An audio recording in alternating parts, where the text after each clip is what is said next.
What up, nerds, and welcome to another soggy episode of Straight Chilling, the weekly horror movie review show where you chill and we kill, slice, dice, and chop up yet another horror movie.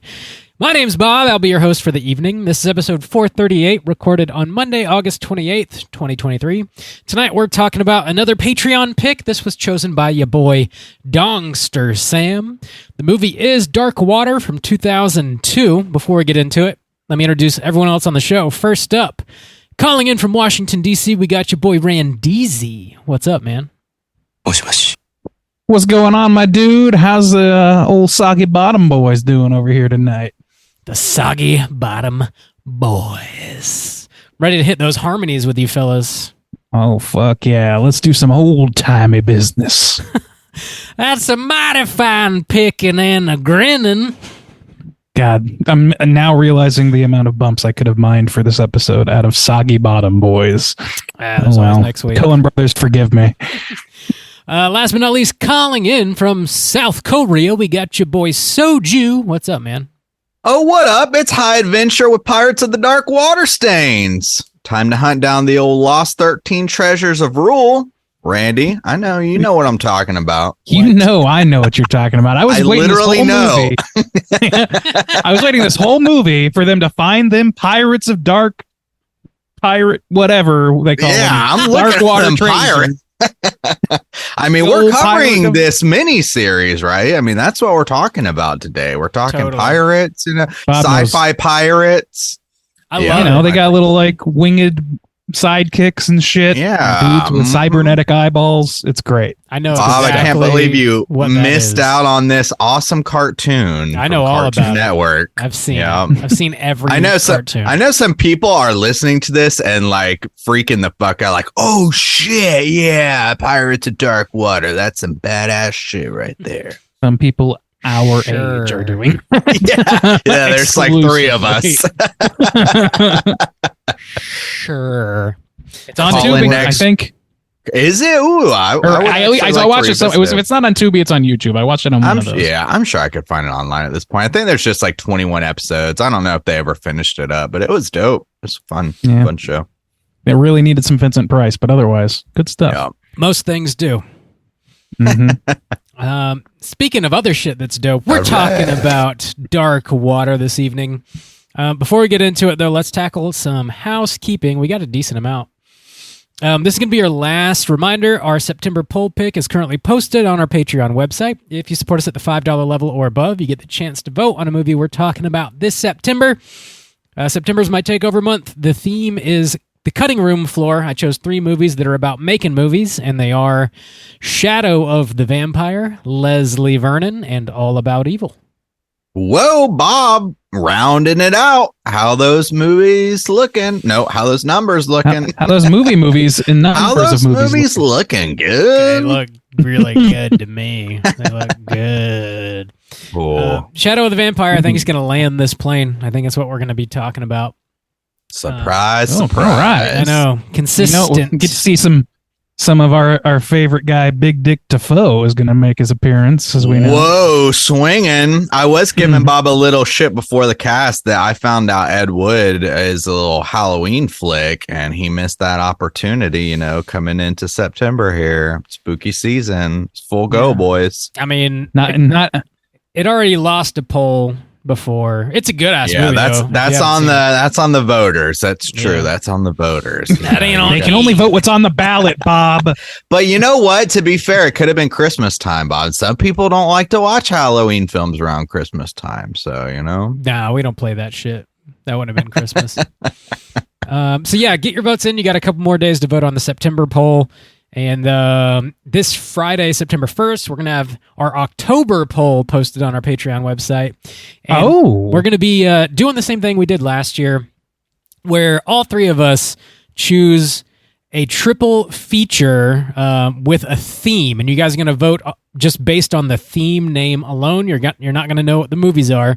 And the winner of that's going to be our Halloween extravaganza episode. And we're going to review all 3 movies. The grab bag. Yeah. Whoa, it's back. Tricks and treats in the mix this year. Woo. The bitch is back.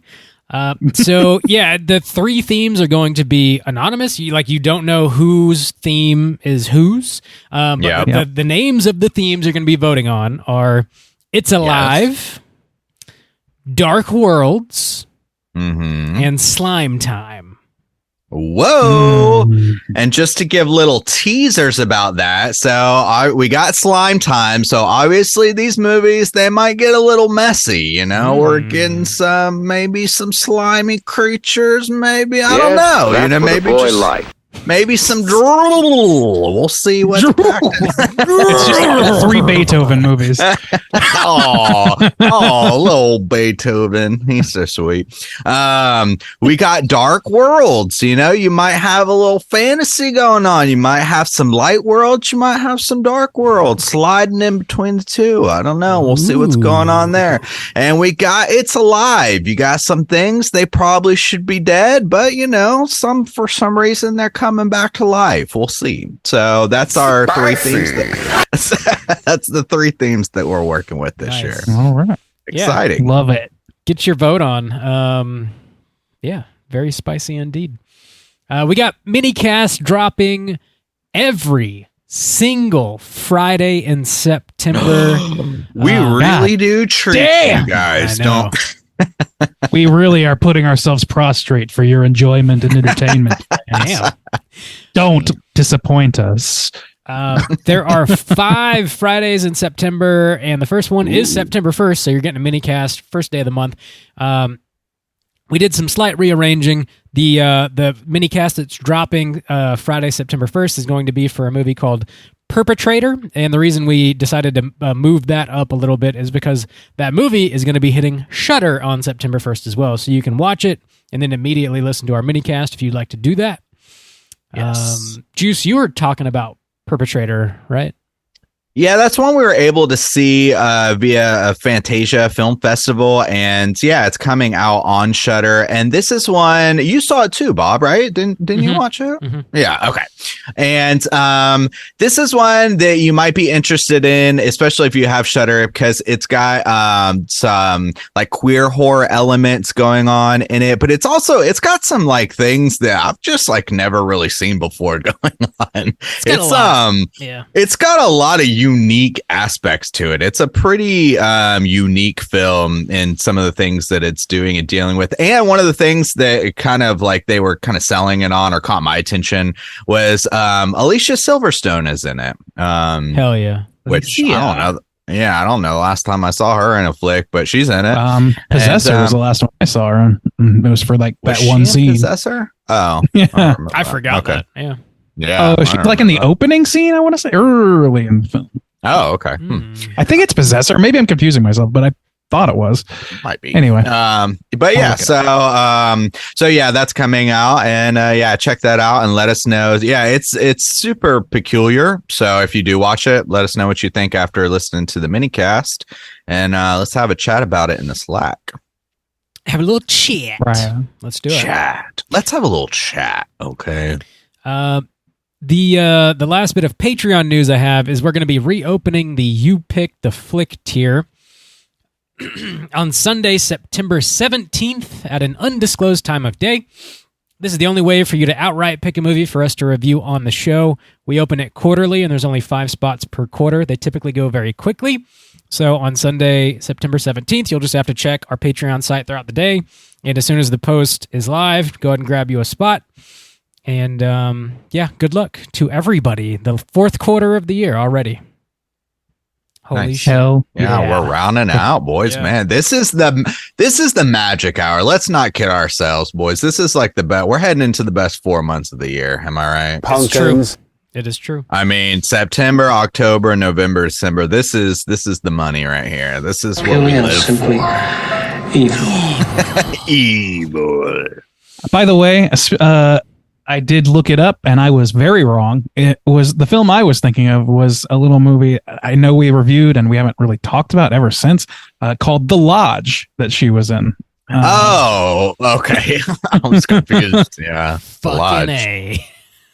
One of our classic Christmas episodes. We'll be getting to that soon enough. Just like Prometheus.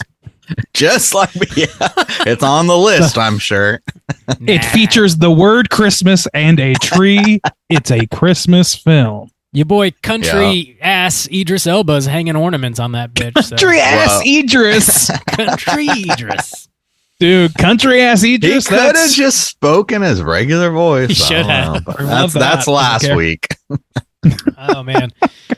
Yeah. So that's all we got for Patreon. Do you guys have anything you need to plug? Nothing's do fresh. not have anything. House is clean. I know. Yeah, I think so. Like the first time all year. I was not done.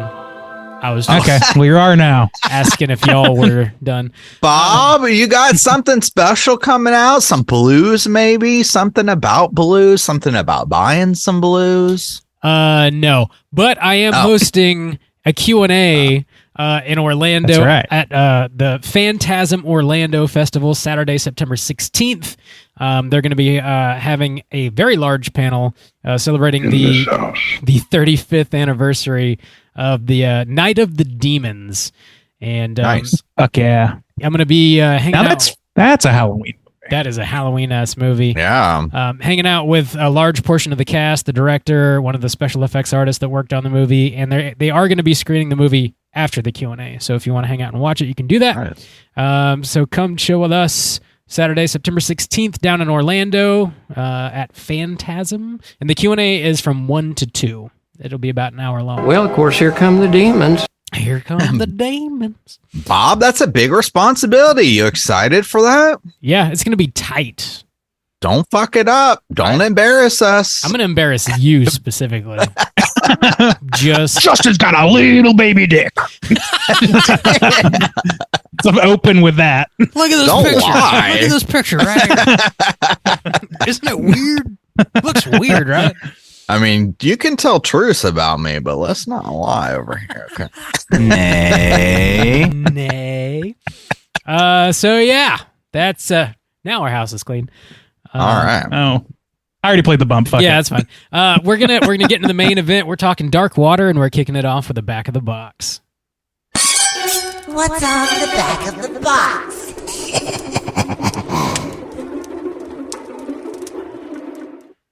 So, Bob, do you have this box? Did Cartoon Network put this thing out? I got it. Arrow Video partnered with Cartoon Network to put this out on Blu-ray. Oh, And, cool. Oh, wow. Like now we're just confusing people. Like, what the fuck, Cartoon Network? Yeah. No, it's out on Arrow Video. They put out Coherence is really nice- not what people come to our show for, I'm nice pretty sure. Blu-ray. So this is the original Dark Water from 2002. It's a Japanese horror film. They did a remake, an American remake in 2005, which I have not seen, but like, why would you watch it? Like, It's good. Yeah, I'm sure. This is rated PG-13 with a runtime of 1 hour and 41 minutes. This was directed by Hideo Nakata, written by Koji Suzuki and some other folks, starring a whole bunch of glorious, beautiful, wonderful people that I don't want to fuck their names up. Plot synopsis brought to you by the back of the box. This is a little bit longer than I would normally read, but it's kind of funny, so I just wanted to Skip to the end. All right. After terrifying audiences worldwide with the blockbuster J-horror classic Ring and its sequel, director Hideo Nakata returned to the genre for Dark Water. Another highly atmospheric and critically acclaimed tale of the supernatural, which took the common theme of the, quote, dead wet girl to new heights of suspense and drama. Based upon a short story by Ring author Koji Suzuki, Dark Water follows Yoshimi, a single mother struggling to win sole custody of her only child, Ikuko. When they move into a new home within a dilapidated and long-forgotten apartment complex, Yoshimi begins to experience startling visions and unexplainable sounds, calling her mental well-being into question and endangering not only her custody of Ikuko, but perhaps their lives as well. The dead wet girl got me. I was like, I've never heard it described. Is this that way. copywriter on a watch list or no? Maybe. Yes. So, yeah. Gentle Bangs, had you seen this movie before, and would you recommend people check it out? Randeezy, kick us off.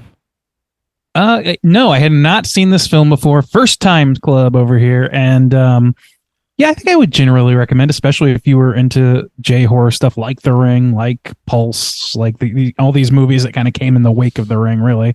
It's definitely fits nicely into that subcategory. If that's something you're interested in, go for it. It's sort of a slow and methodical movie. So if you're looking for something higher, faster paced, maybe this isn't the one. But yeah, I think I would recommend it generally. Sure. I didn't realize it was PG-13. It makes sense. But maybe that makes it kind of poised for good, like, family horror time. Kids of a certain age. Yeah. F horror, fam horror. Juice, what about you?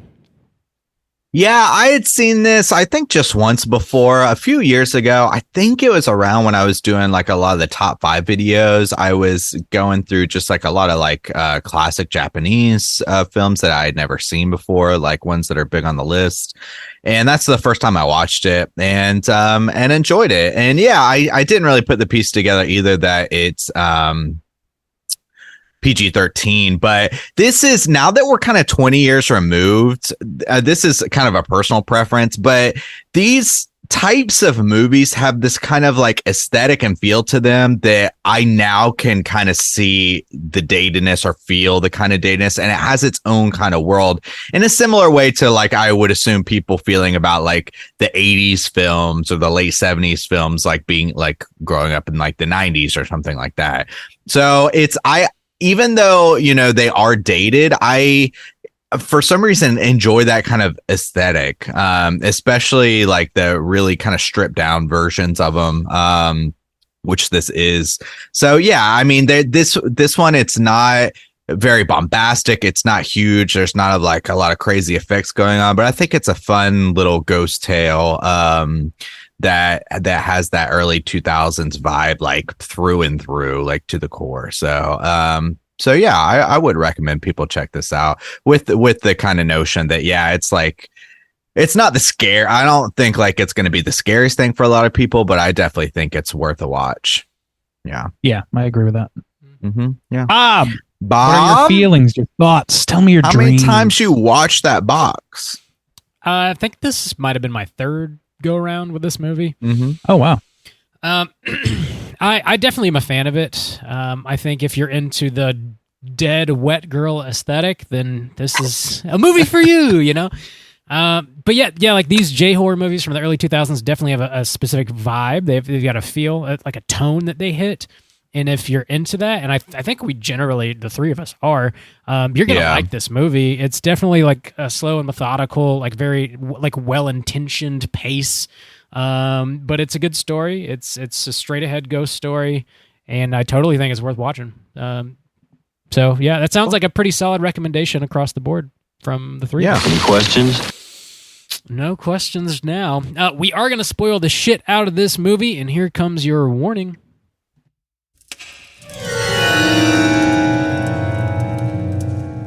Spoiler warning.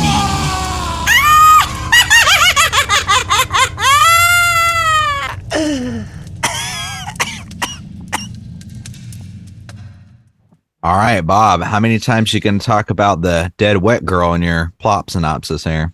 Yoshime, they don't believe me. So many times. Ooh, Bob, you got them pipes. Oh, I know it. I am a juggalo. What? Was that Michael Scott? Is that... No. Okay. I don't know No, what it that's was from. not. I was like, man, I don't remember I would him never saying that. tempt the peacock into a legal battle. Oh, no. Tempt the peacock. Okay, yeah. I've got the plot synopsis typed up here. Okay. Here we go. Yoshimi Matsubara, in the midst of a divorce mediation, rents a rundown apartment with her daughter Akuko. She enrolls Akuko in a nearby kindergarten and gets a job as a proofreader in a small publishing company. The ceiling of their apartment has a leak that worsens on a daily basis.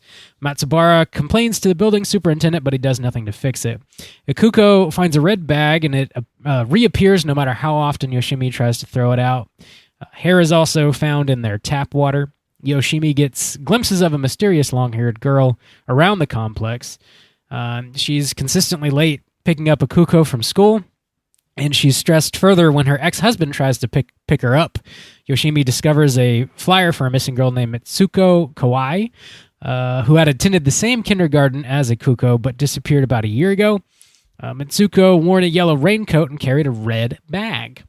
Yoshimi discovers the apartment upstairs is Mitsuko's former apartment. One day, Yoshimi finds Akuko in the apartment upstairs, discovering that the faucets have been left running and flooded the unit. Yoshimi decides to move out, but her lawyer talks to the superintendent, who finally agrees to fix the issue. After the ceiling is patched, things seemingly return to normal. But Yoshimi finds the red bag has reappeared. She heads to the building roof and notices that the water tank's last inspection had been a year or two ago, shortly before Mitsuko was last reported seen. She had a vision Mitsuko had fallen into the tank and drowned. Meanwhile, her ghost attempts to drown Akuko in the bathtub. Yoshimi finds Akuko. No, not again. I see it every day. Yoshimi finds Akuko unconscious. She sees Akuko walk out of the apartment and realizes that she's actually carrying Mitsuko and not her daughter. Yoshimi ends up sacrificing herself by staying in the elevator with Mitsuko to appease her spirit, saying that she is indeed her mother, even though she's not. Akuko rushes to the floor.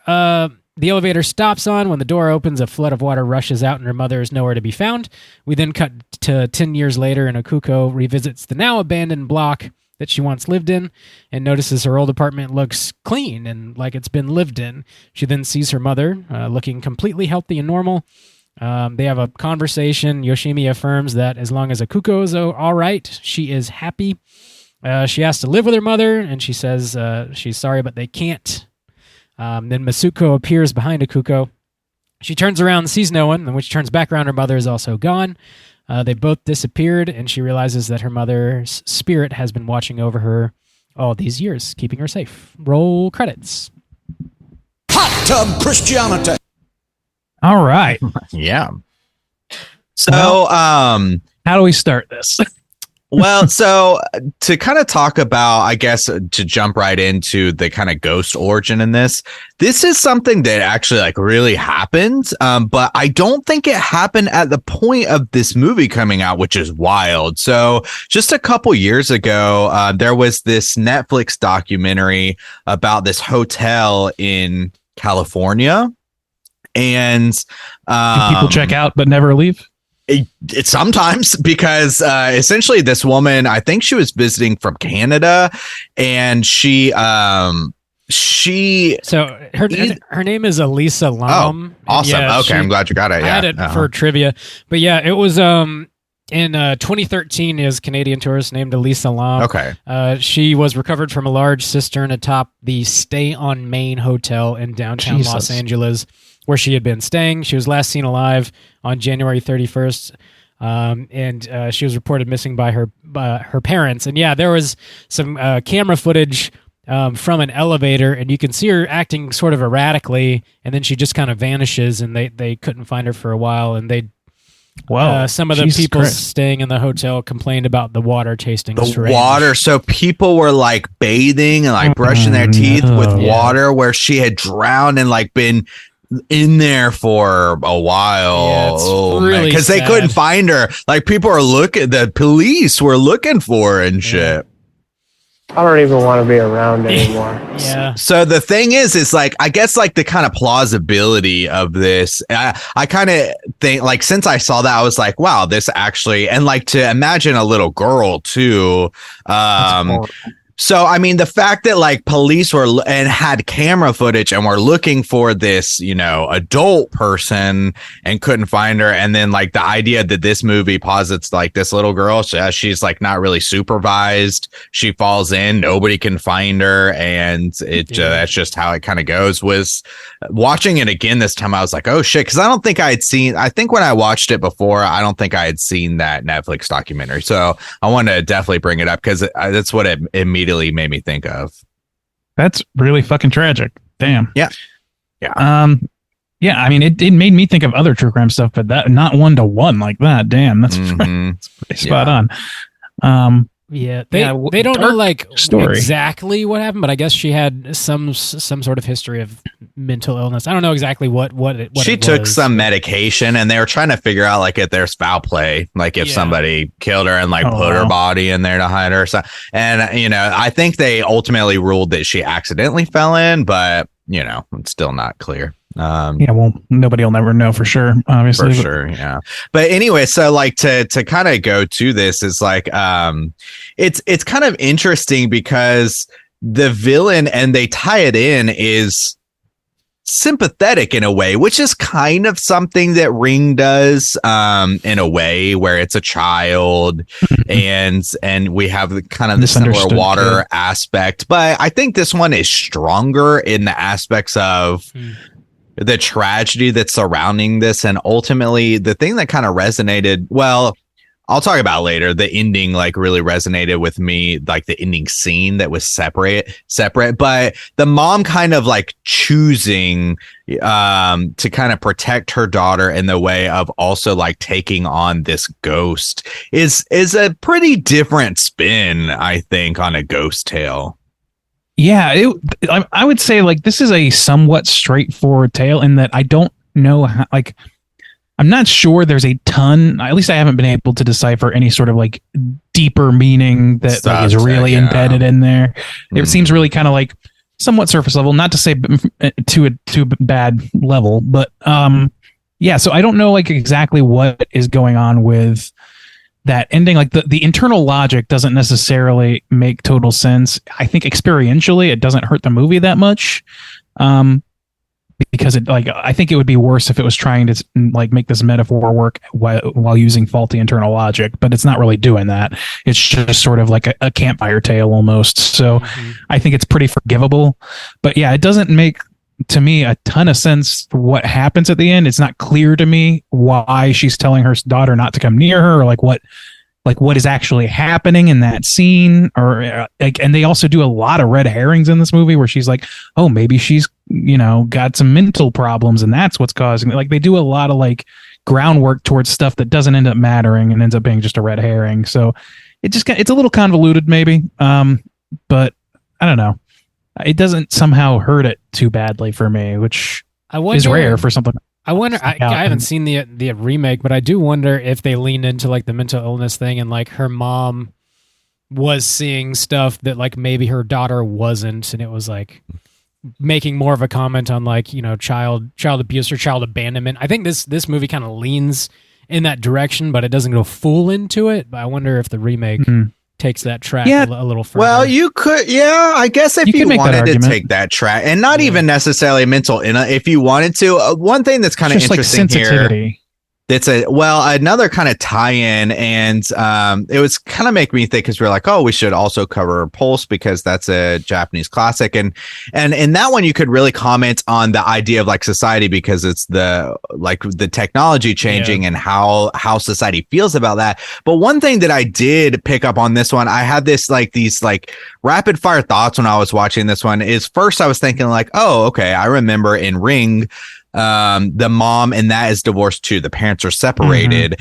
And then I was thinking about like, oh, all the fucking mostly like Tim Allen movies, but not just, 90s movies that came out where it really was focusing on divorce because it was such a prevalent social change at that time. These, the whole idea of like the shitty single dad, and he never shows up, he's always late to the ball game, he doesn't do this thing, and that was such a prevalent thing like through the 90s into the early 2000s for kids. We're talking like kids cinema, Well, kids were dealing with jungle. That. Parents were dealing with that. It made sense for them to cover it. He turns into Santa Claus or Turbo Man or something. Yeah, cool, exactly. He turns into a good dad. He turns into the father figure you wish you had, basically. But in this one, I was almost wondering with the message that it kind of like, not message, but I'm almost wondering if it's this kind of thing of like, we see the mom struggling to take care of the kid, and one of the things like in the origin of the ghost is kind of like that lack of supervision, that lack of being able to properly kind of care for someone, that ultimately leads to her death and like resonates throughout everything else. And so with the mom almost being like, no, don't come near me, like don't do that, I was almost wondering if it's that kind of aspect of like letting go to ensure that she kind of grows up as best as possible, if that makes sense. Because so she's like drowning in her own delusions, potentially. Or well, maybe she's just drowning like in life. You know, she's trying to get this job. She's like takes the first kind of job that she can get, and even the guy is like, I can't really pay you that much, and like you realize that like this is not like a big firm, right? She's like staying in this like little apartment building that's not like doesn't seem particularly safe or like well put together and stuff like that. And I think if you wanted to read into that, I think there's maybe enough signs for something like that. The dad is definitely painted in a really negative light because we see the movie through the point of view of the mother who's like genuinely trying as hard as she can. But maybe the dad is more stable, even he's being a bit of a son of a bitch during mediation, but like maybe the girl's life would be far more stable and she would have a better chance to grow with her dad. We don't really know that, but maybe. That's where I think it would fall apart. Well, in one of the ways that theory, like I think that's perfectly fine to think that, but I think that if you really want to depict that the mom is unstable and that maybe it's not the best place for the kid, they wouldn't make their relationship so strong. First of all, the daughter like wants to be with her mom. There's no friction there. She says as much. And then the dad is like, they literally say it outright. And then they don't really show the dad doing anything except picking up his daughter from school where she had failed to do so. The only other experience we have is through his lawyers. And we are told by her that he's never paid any interest in being a dad before now. It's all of a sudden, but we don't know that. Like if you want to really sell that home to me, you show scenes of the dad maybe not being as bad as we're told initially. You know what I mean? Something like that. The mom does have a bit of a meltdown, and she blames him for like planting the red purse and full on like attacks his ass during mediation, which is like not healthy and not okay. And like obviously she's just searching for an explanation of what's happening because it's supernatural. But like that's it's impacting really her and her daughter. Yeah, for sure. That's like being a mom. So like, I do think the one scene is good, and they probably, if they want to drive that home, probably could have added in at least one more. But I do think that it was impactful of the scene where she's clearly like losing track of herself and time in a way, but also like she's not quite there, with the dad picking her up because he's there, he's got her by the hand, and he even says he expresses worry too. He's saying like, I'm doing this for the daughter. And so we do get a little glimpse that he comes off as cold, especially like in the divorce towards her. But anytime we need to see him as a father, he seems at least concerned or willing. We only see that care. once though, don't we? Like the only time I can think of is the pickup, and pickup, and then he does like there is a line like later in the mediation or something. He's like, I'm doing this because like I'm worried about her, or like I actually want to take care of her or whatever. So those two instances. I don't know. To me, it's if that is the goal, then it's not landing for me necessarily. But, again, like this is not the movie that I really felt like I needed to have a very strong undercurrent going on, because it's kind of a haunting tale on its own.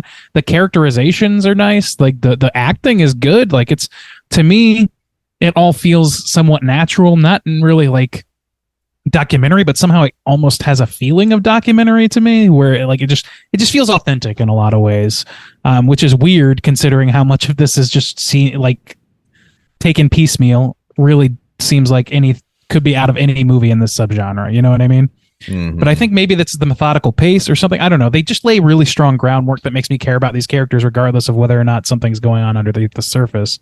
And it doesn't really necessarily hold together in that internal logic way. But I don't know, man. Like the story enough is haunting on its own.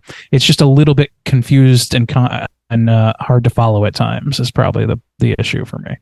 Well, to kind of round out this conversation, because like I tend to agree with you. Like I don't know if it necessarily needs it or if this is what they were trying for, but just to kind of like round out the thought of it, there was one more scene specifically where she's having trouble taking care of the girl, and she has her I think she calls her auntie come over and take care of her, and they're kind of talking, and they're talking about her mother, and she kind of makes a mention of like, well, you're doing a lot better than your mom did with you, and they kind of make those like little comments, and so in that way, it's it kind of lended to that idea of like her like really trying to do her best, but also coming from a background where she maybe necessarily wasn't shown how it was done, you know, and kind of that generationalness of it.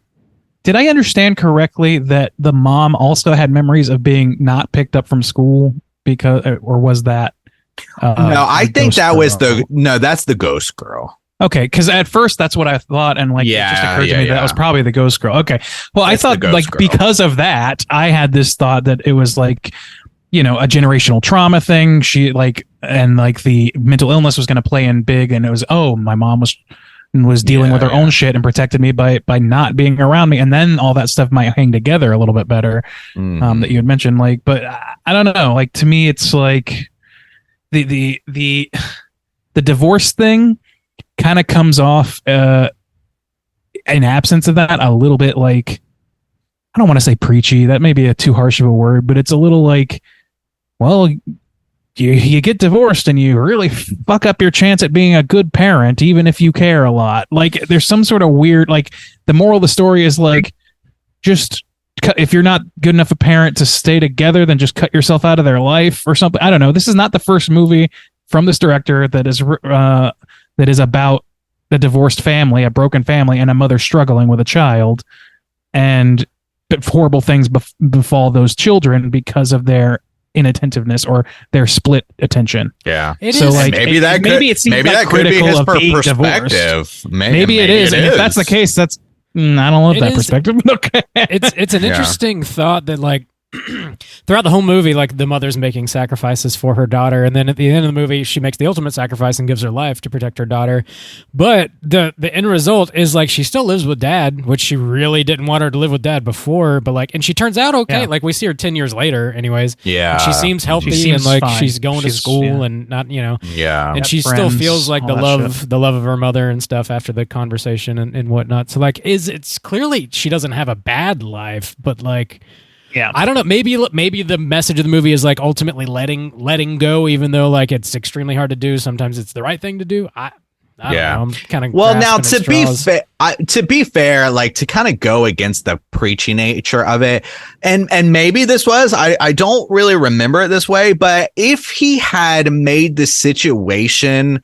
If he had really hammered home that the situation with the ghost girl's family was like similar in that way, and that's what led to her death, and that's what's creating all this chaos and problems, then I would say like, okay, he's really hammering that home. But as far as I think we're being led to believe, there's like, he doesn't indicate that for the ghost girl that I got, and now that I remember. It feels like child abandonment almost. They say as much. Yeah. Okay. I was saying if he indicated more that also this girl was only living with her mom or she was from a divorced household. That's what I'm saying.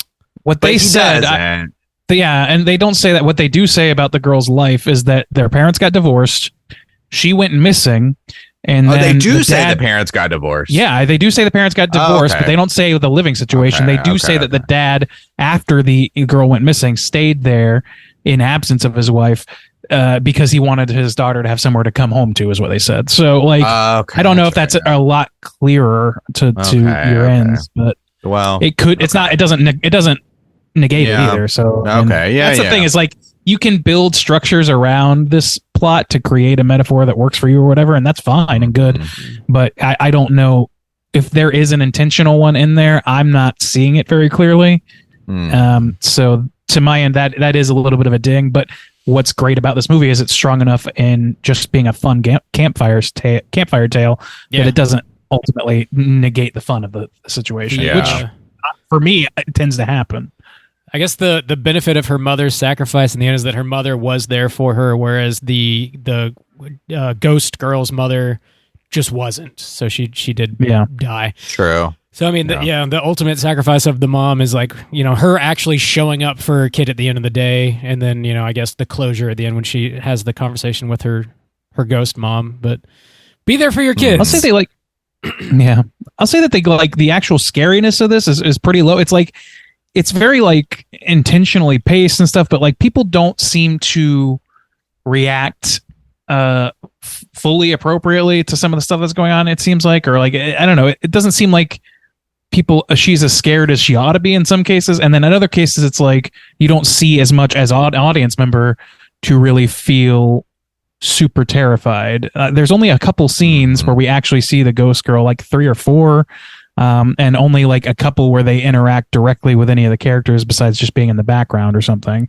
Only a couple of which are actual scares, but it's effective for when they do that, but it's really, really short and truncated in a movie that's spends most of its time, laying groundwork and building concrete on the ground, So I don't know. It's there are some like cool scenes, not necessarily scary. Like this, mostly the scene where she goes in and that apartment is like fucking flooded. That was a cool scene to me. That was a cool scene. Yeah, even though it's not particularly scary, but there's a lot of eerie though. Like what they don't have in scary, they do have eerie. And one thing that I keyed in on that I kind of wish they kind of underplayed, I think a little bit, but in that final scene where the daughter has come back and she's talking to her mom, doesn't realize that she's a spirit.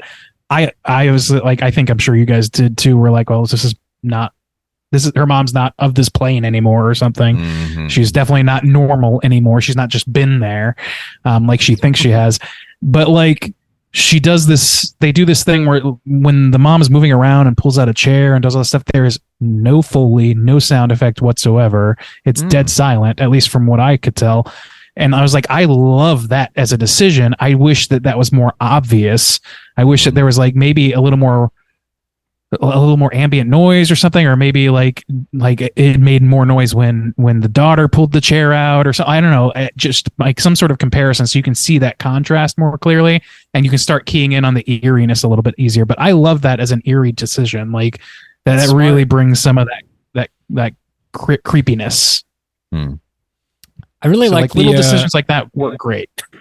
The moment where the girl's in the bathroom at school and she sees the dead wet girl approaching her and the water's like pouring down from this corpse and like rushing towards the little girl, like trying to take her next.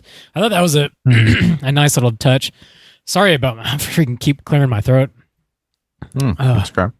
But I like the gator. I know. I like that scare quite a bit actually. I guess the girl ends up puking. Bob. We do know. I like that scare quite a bit, and also like I guess the big scare at the end, the mama in the elevator. Did that hit for y'all, or did it come across? That was a negative note for me. That was a negative note. Yeah. When you say the mama in the what do you mean exactly? When she says the ghost girl like attack the mom, and she goes when she mama! literally says "mama."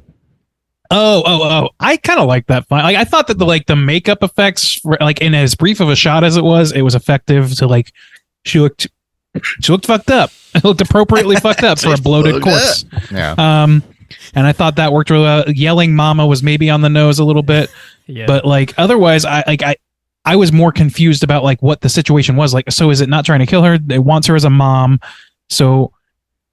The little girl might be able to come through in the clutch and help her on this, but she's saying, no, don't. I don't know.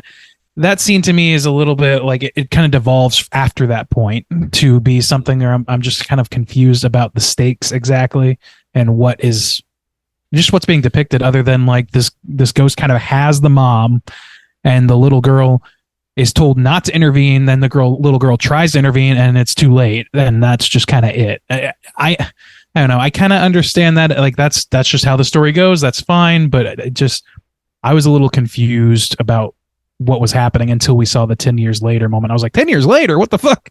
I don't know. I thought there would be a moment where the little girl would come in and clutch for the mom, and it just didn't really work out that way. It is a little unclear. And like, does she take the mom and like drown her in the tank, or like where does the mom go? I don't know exactly. Yeah, just like the magic in play is not track very well to a place I like to call the further. The fervor. I will say one positive for me though. I kind of want to push it off, but since we're here anyways, is I kind of forgot about this 10 years later aspect. And before it didn't really leave an impression on me, I guess, but this time it really did. And I will say that I just had this, it resonated like on a personal level with me because I had this like kind of flash or remembrance of turning. I remember when I turned 18. I just had like this distinct memory. I turned 18, and for some reason at that point, I like wanted, one of the things I wanted was a SNES. Like I didn't have my childhood SNES anymore. I guess my like mom had it or kept it or whatever. And no.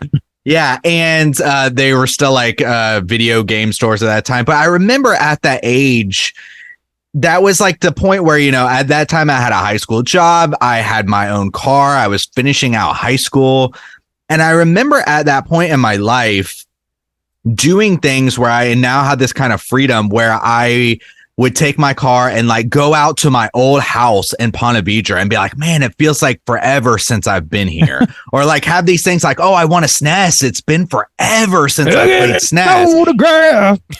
Well, even though it's like just, you know, not that now it doesn't seem that many years removed, but at the time it felt like looking back on a past life, like, oh my God, I'm finishing high school. I'm a completely different person. Like, oh, that was my childhood. That's where I went to elementary school. That's all those things. And like moment of glory.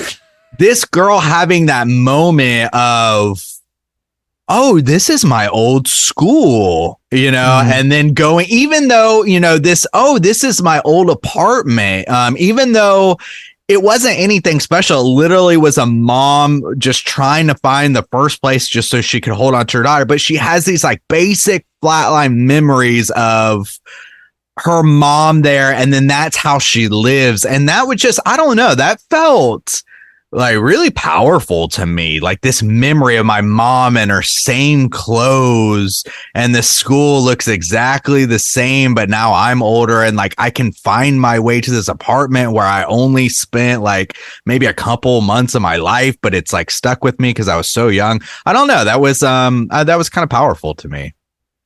I could see that. Yeah, I don't disagree. I think that whole, like, the idea of going back somewhere you used to live, that's very rich territory for like, yeah. And like you said, like that's the right age for a kid to really start getting nostalgic about actual childhood, is when they're about to become an independent person in the real world. Yeah. So yeah, that all tracks, I think.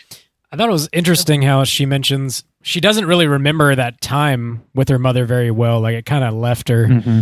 But like her returning to the apartment and seeing it decorated the way it was and talking to her mother sort of like, I guess, jogged her memory, and she realized like her mother was always there with her. And so like it is a very like sweet moment at the end of this really dark, bleak movie where it's raining like the entire fucking movie, and at the end she's outside and it's like sunny, and she's like reflecting upon this past life and trying to remember it and revisiting, you know, retracing her steps. Or so it's a very sweet way to wrap up this movie in a way that like you probably wouldn't anticipate.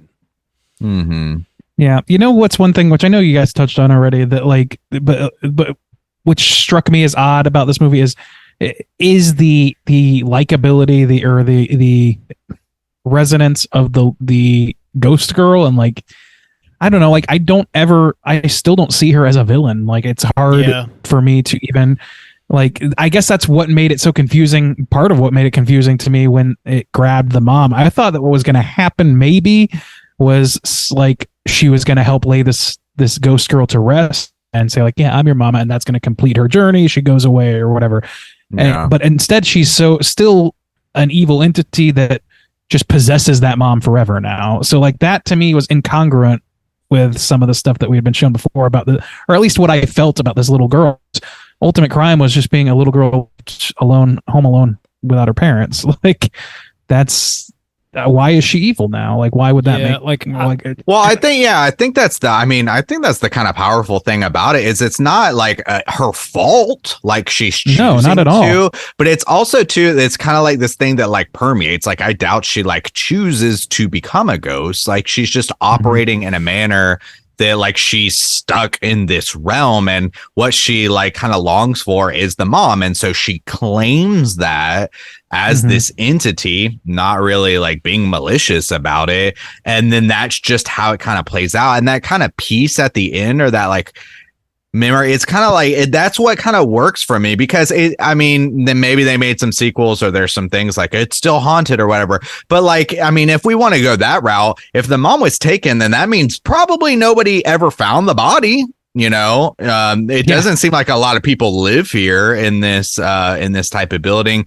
The guy who's in charge of it doesn't seem to give two shits about it anyways. But I think that's kind of the powerful thing about it is like, we've seen so many movies now with the notion that you can lay a ghost to rest, that there's, there's a wandering ghost and it's longing for something. And when you give it to it, it stops. It's like that's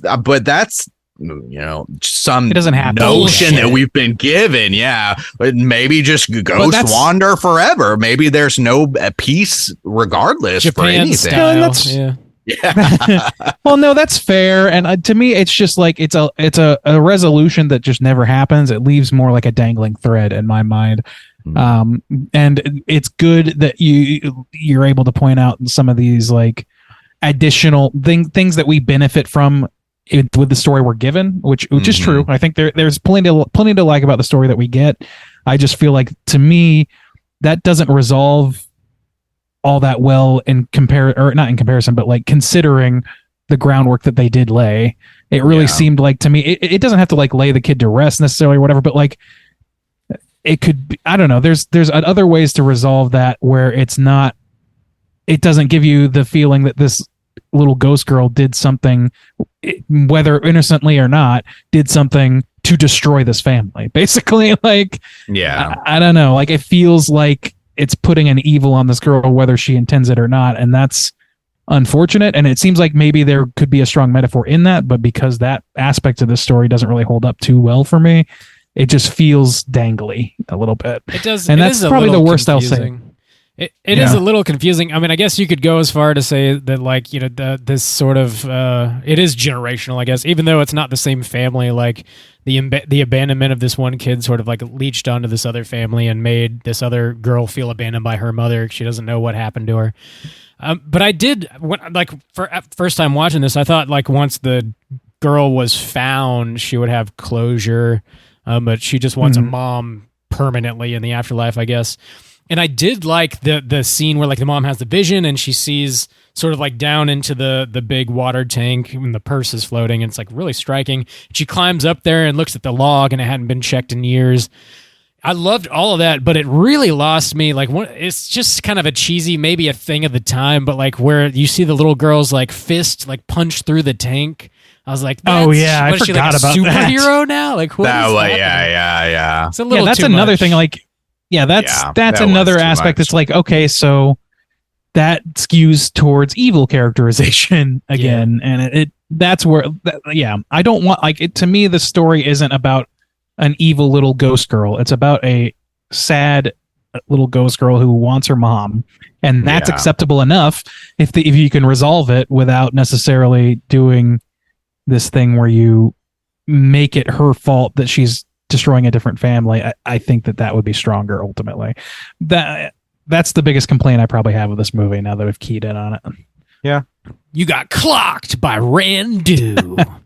Oh, fuck yeah. Fuck yeah. I know I'm living in a nightmare. I wanted to touch on real quick just like the general aesthetics of this movie, and also just like sort of J horror from this era. I think we've mentioned it, on Ring.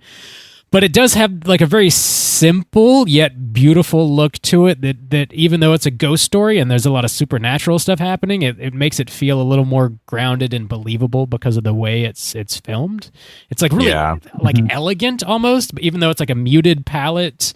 It has this just like really painterly feel sometimes. I really dig that style a lot. But yeah, I don't. It does feel kind of dated in that way, but not in a negative manner. I think it's pretty positive. I don't quite fall into line with either of your descriptions of this entirely, because like to me, it doesn't feel super of its time necessarily. Really? It seems I didn't really key in on it for the time period it was, except when they pulled out a cell phone or whatever. That just didn't really I just didn't occur to me really. There's one thing that really sticks on my mind that it's interesting to experience it, because as I was watching this, I was like, oh, I really like that it puts it completely in its time period and stuff, but it's that like sound effect. I don't even know how to describe it. It's that kind of like ring sound effect, almost like a creepy sharp chime is the best way I can describe it. Yeah. You don't know what I'm talking about? Yeah, I got you. Yeah, it's I'm pretty sure it's this one. That's the one. Yep. But that reminds me so much of that period time, specifically Asian horror, because one thing that if you are digging on this aesthetic and the feel of this, one thing that was cool too is it really was reminding me of, we just watched Whispering Corridors, which is a Korean film, which is also known as a classic here, which came out in 1998, and it's like very similar kind of feels, just not in its story, like the story is completely different and stuff like that, but just like aesthetically and like the sound beats and the type of tension that they play with was very similar. And I was like, I really just dig on this. It is dated. I recognize the datedness of it and be like, this isn't particularly scary, but there's just something about it that works really well for me. You know what was a little dated for me was when they did bring in like a pretty strong score, like a sort of like leading score or whatever. Like when the kid and the mom are walking somewhere and it has like this kind of sweeping.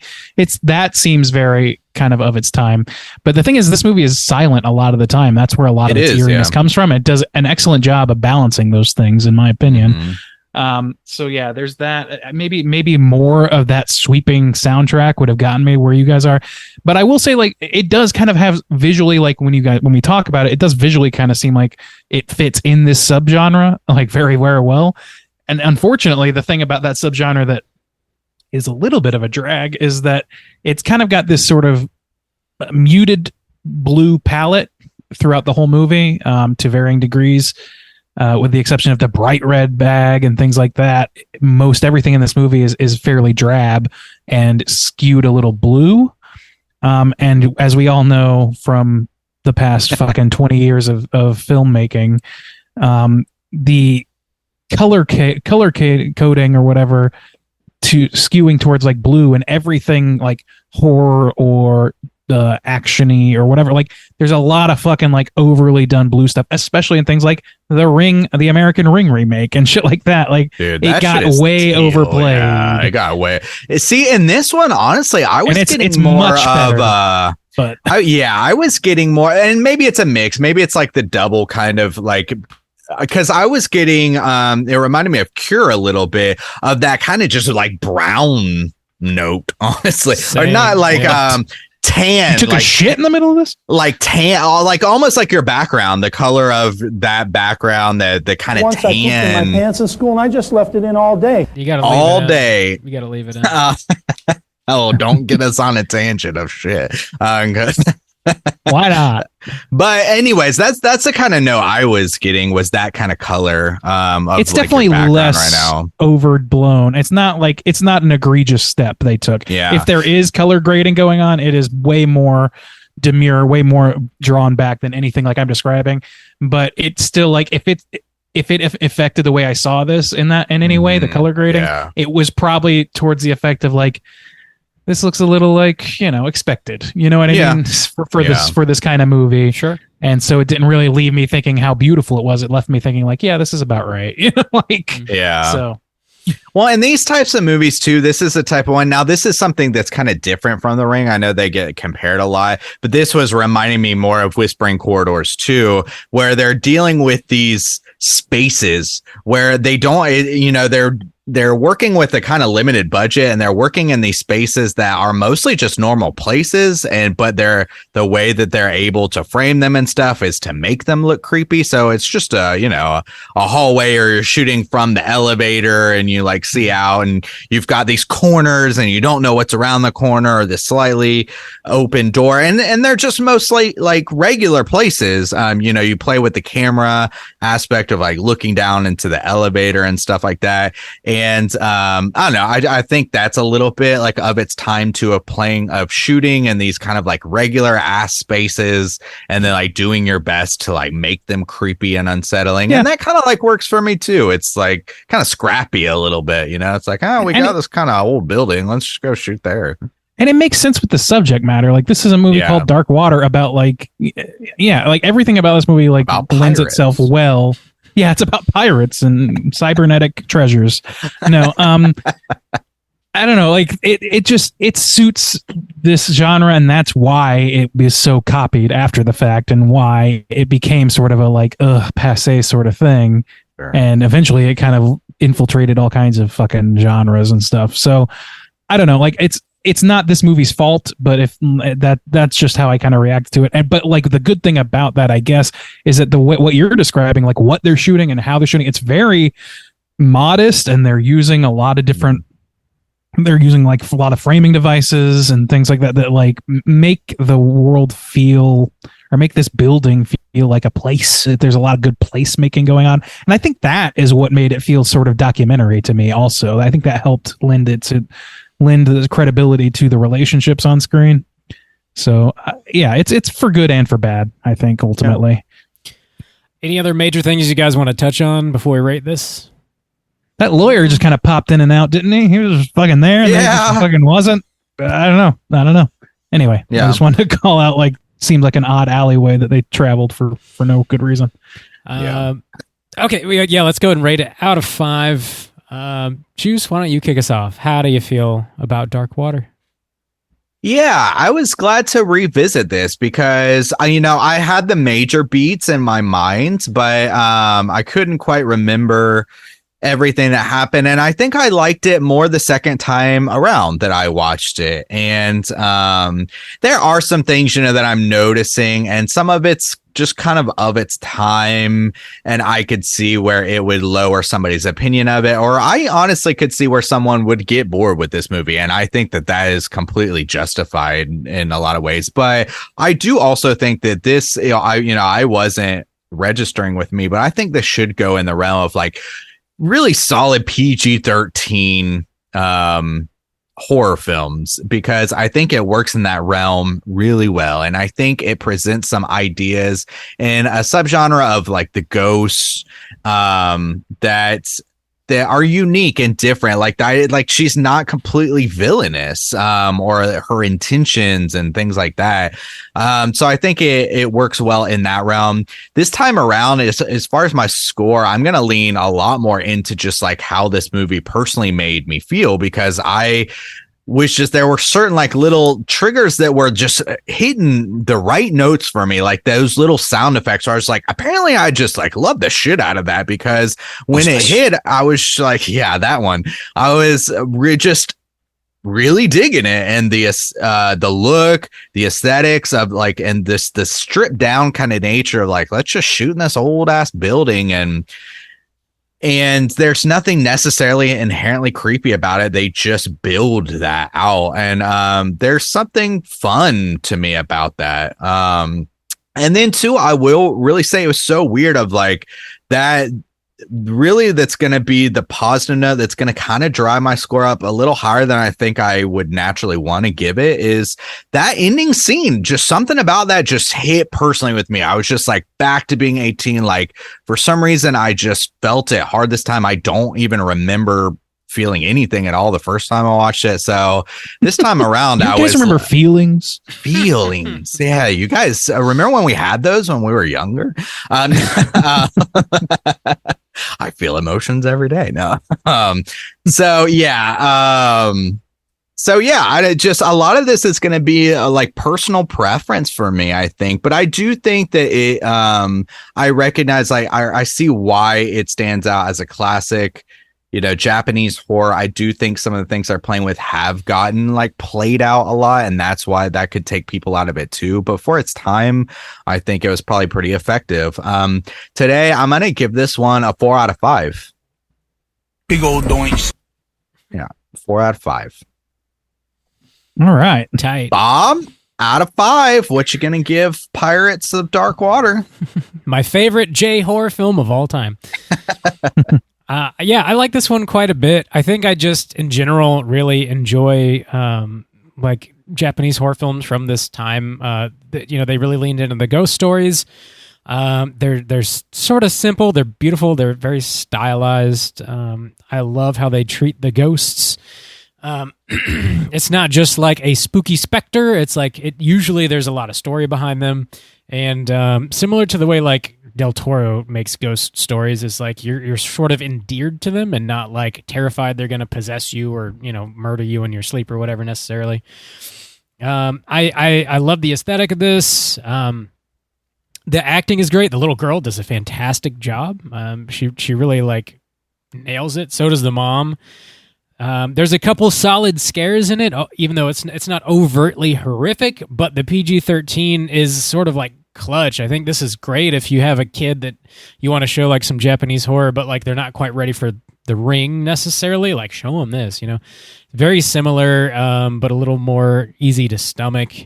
I don't know if I have too much more to add. I like it. It's good shit. I'm going to give it a 3.5 out of 5. Randeezy, how do you feel? Oh, so good.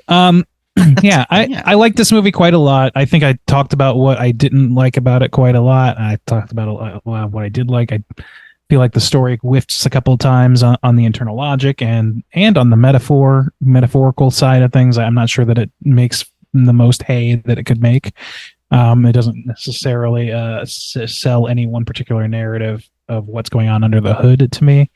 But I think that it's like believable enough. The acting is good. The writing is good. It's insular enough and paced well enough to where it feels organic, and it feels like something that it feels like the relationships have some reality to them, which isn't always the case with these kind of movies. I don't think that The Ring did as well at that. So in that way, I really, really like it. I liked the way the audio, both the music and the sound effects worked throughout the movie. For the most part, that shit was all locked in really, really tightly. I liked that. I liked what Justin and Rob, what the three of us were able to extrapolate from it as far as like metaphorical stuff goes. I just think that it's kind of flawed, and it's definitely of that subgenre. I think it got in there at the perfect time where it wasn't passe to make this kind of movie yet. So it gets any of the cliche that you might think of for this, for the most part, gets a pass for being kind of one of the first to bite the apple, So I'm a little bit of two minds about it, but ultimately I had a good time watching it, and I think that it brings something strong to the table that isn't necessarily jump out spooky boogans trying to scare you. Spooky boogans. There's a couple spooky boogans. I give this a 3.5 as well. I think I think it's worth your time. I don't know that it's going to the top of any of my personal lists, but yeah, I like it. I like it a good deal. Cool. With Randy's 3.5, that's going to put our aggregate at a 3.7. Per usual, whenever you guys pick a flick for us to review, we invite you guys to send over a voicemail or an email with your thoughts and your own rating for the movie. And your boy Dongster Sam did send over an email. Juice, do you have that pulled up? Yes, I do. Here we go. What's up, straight chillin' crew? I am very excited to listen to y'all review one of my favorite horror movies, A Dark Water from 2000 Deuce. I love this movie a lot. The cinematography is beautiful. The story is great. Some may say it pulls a lot from Ring, but I think it stands on its own just fine. I love to watch this movie when it's raining and gloomy outside. Good call, yeah. It pulls me even further into the story. The movie itself isn't scary, but for a PG-13 horror movie, it does a great job with the creep factor. The acting is amazing throughout. Everything feels very real, and the story is very heartbreaking. I give this movie a 5 out of 5. I look forward to hearing what y'all have to say about it. Keep chilling, y'all. He said, insert Texas accent here. He also said, hashtag nope, this is a lie. Hard with soju. This is a lie. He did not. They never say that. Never. Actually, they often do. Soft with Grow up, bro. Grow up. Cool. Yeah, thanks for I love thanks, how eager Dong. Randy is to shut it down. These Nobody loves you. No, they don't. I'm tired of this, Grandpa. That's too damn bad. Their wieners are soft when they think of you, I swear it. I know they're not hard. I inspected their wieners and they are soft, soft wieners. Damn. Big old doinks. And they're soft. They're so soft. Oh, God. Like Jell-O. Softer than the softest soft serve ice cream you've ever had. Well, Questions? thanks for picking this flick there, Dongster. Yeah, thanks, Dongster. Good luck with your Thanks. soft wiener. I'm Thanks, sorry Mike. Justin did this to you. Good luck with that, says Randy. Melted that dick quicker than soft serve on a Texas Tuesday. Damn. Satan will be coming out of hell with his giblets attached. All right. Okay. Yeah, so let's go ahead and jump into our Rotten Tomatoes segment and see what the critics and users think about Dark Water. Certified. All right, ladies and gentlemen, this is the Rotten Tomatoes segment. If you're new, this is how it works. I'm going to give these two gentlemen a chance to guess within the best of their abilities what the aggregate positive score is for Dark Water on RottenTomatoes.com. We're going to start with the critics and then move on to the users. The critics, there are only 17 critical reviews here to account for. That's surprising. So with that, yeah, it is surprising. So with that in mind, I'm going to go to Bob first this week. I think I did Juice last week. So Bob, what do you think the aggregate positive score is for those 17 reviews? What percentage? I think it's going to be pretty high. That's a super low number, though. I'll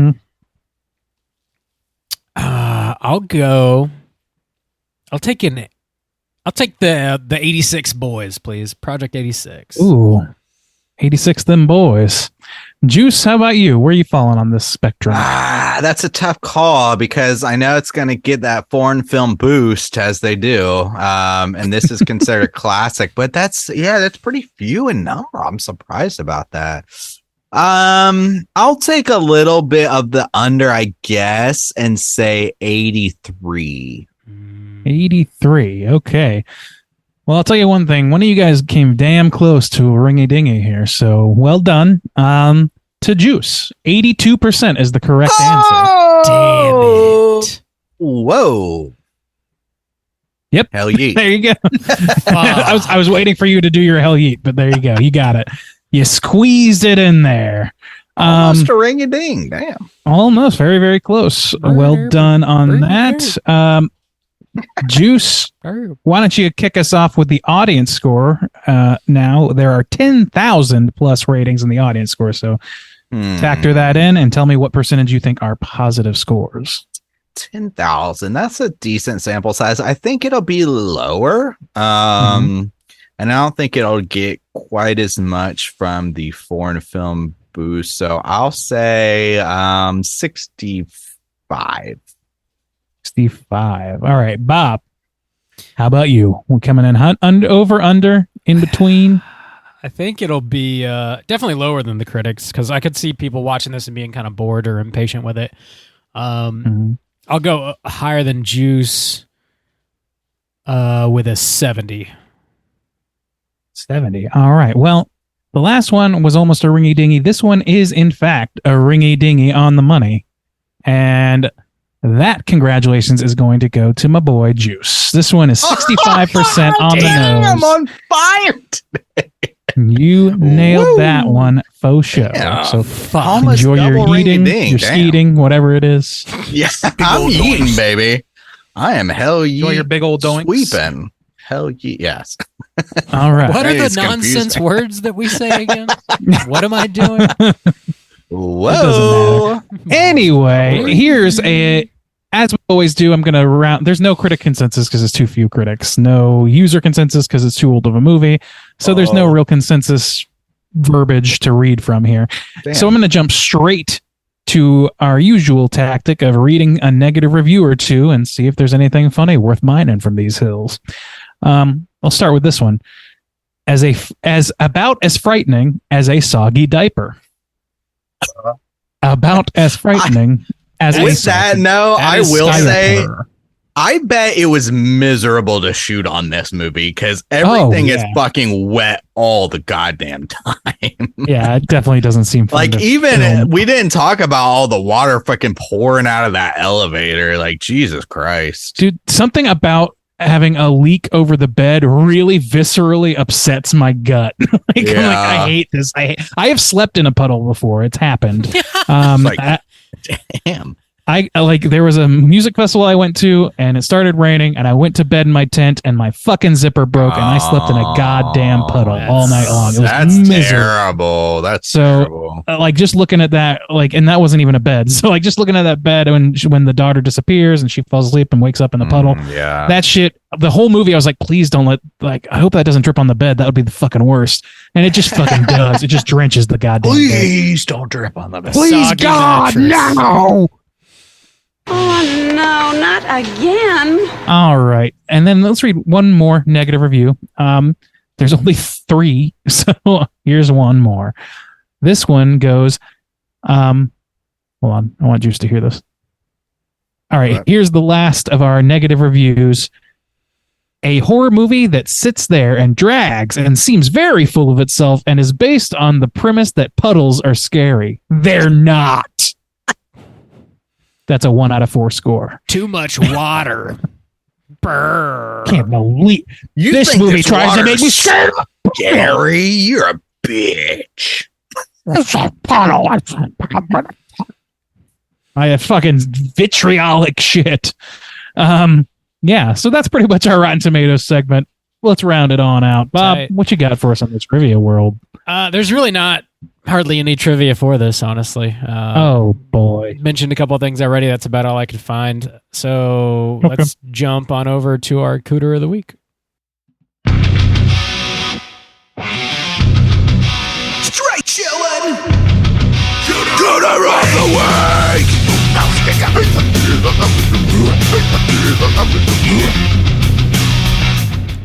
Juice, what's a Cooter and why do we hunt them? Oh, Cooter's a character type and a straight chillin' exclusive. Cooter must hit 3 of these 5 points to be considered a Cooter, but we want the Cooter with the most points. The 5 points of Cooterdom are sexual deviance, manipulation, smug arrogance, overall look and attire, and overall patheticness. Boys, is there a Cooter in Japan? In Japan as a whole? Yes. I would wager that yes, there might be a couple. Right. How but about no, any pirate Cooters that you're aware of? Well, yo ho ho, am I right? No, I don't know that there is a strong Cooter candidate in this movie. Bob, are you coming up with any? The only thing I can think of is the dad, and we just have so little information. Yeah, we have such an unreliable perspective on him. Like, fucking pissed me off was that manager. Not doing shit about the building manager. Yeah, just didn't give a shit. Yeah. Which you could, if you paired the two together, like the salesman or whatever, you could get manipulation because he knows about like the water stain. He's a real and estate. particularly like doesn't mention it and then just completely ignores her. The other guy, he kind of has like some smug arrogance because she's like, hey, my fucking roof is leaking. And he's like, it's an old building. And then she's like, well, are you going to fucking do it? I'll put it in the log. It's like, you son of a bitch. So, I don't know, a little bit of smug arrogance there, or just like lazy patheticness. I don't want to. I think it's more pathetic laziness than it is anything else. He's just like not interested in doing anything. He's clearly an older guy who's just there to pick up a paycheck. Yeah. And you know what? I don't know. I don't know if a whole lot of this rises to the level of me feeling like either of them are a true Cooter. I think they're just What about a little scummy, maybe. Ghost Girl? Maybe. I don't think so. If I don't want to call her evil, I also don't want to call her a Cooter. So she's not diddling anybody, so she's not. That's out. I'm interesting that you went straight to that option, but okay. She doesn't really manipulate. It's a little bit like God, I don't know. She like leaving the bag in places. Like I don't know. I think it's debatable at best, though. Don't know how the ghost world works, you know.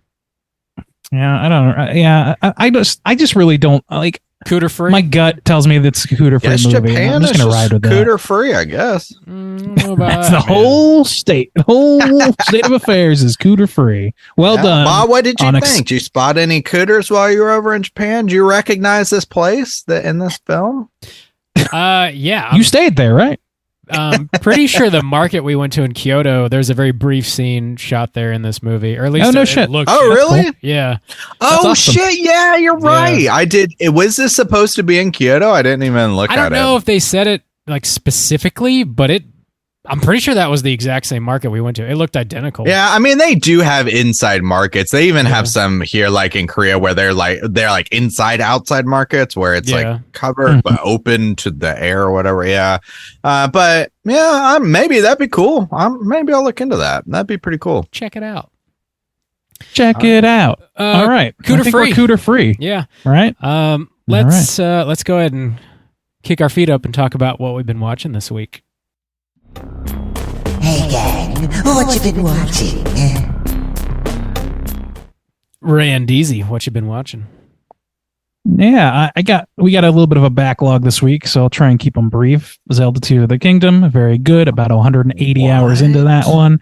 I watched the new Teenage Mutant Ninja Turtles movie, and I like that movie quite a lot. I think most people that I've talked to that have seen it feel the same way. I'm just like kind of psyched.